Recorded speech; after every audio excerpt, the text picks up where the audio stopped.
I'd like to thank the organizers of today's event, Dina Katz and Morgan Geffner, who's holding my microphone right now. That's how well organized she is. Thank you for inviting me to speak today. And to all of you gathered here, thank you for giving your time, your support, and your voice to this unstoppable movement. I am proud to be representing Time's Up, an organization made up of some of the bravest, most determined, most inspiring women that I have ever had the great privilege of sharing with and learning from.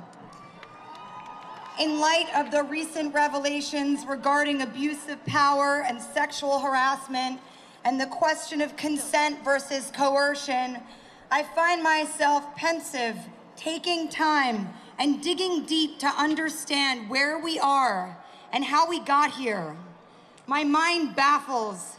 How could a person publicly stand by an organization that helps to provide support for victims of sexual assault while privately preying on people who have no power? I want my pin back, by the way. How is it okay for someone in a position of power to use that power to take advantage of someone in a lesser position? Just because you can, does that ever make it okay? If a person isn't saying yes, but they aren't saying no, how can anyone feel justified to make that decision for them? As I pondered on, I began to notice in myself a kind of revelation too. I started to feel something bubble up inside me, a kind of rage.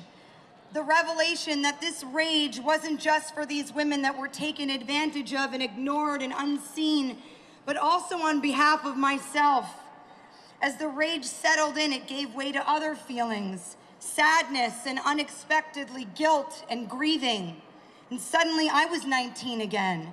And I started to remember all the men I'd known who'd taken advantage of the fact that I was a young woman who didn't yet have the tools to say no or to understand the value of my own self-worth.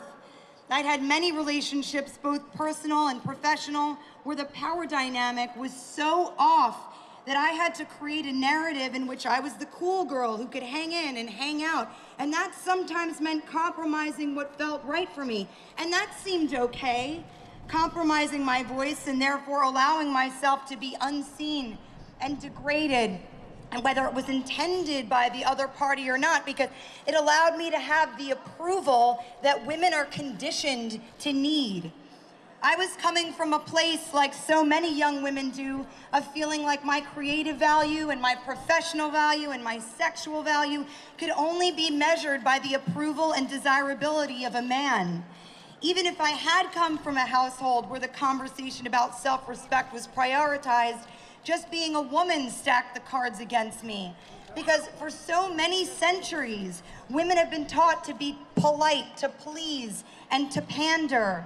And I've come to realize that not just my 19-year-old self, but my schoolyard self and my married self and my professional self have all at times been a victim of this very condition, a condition that I'm certain a majority of us share.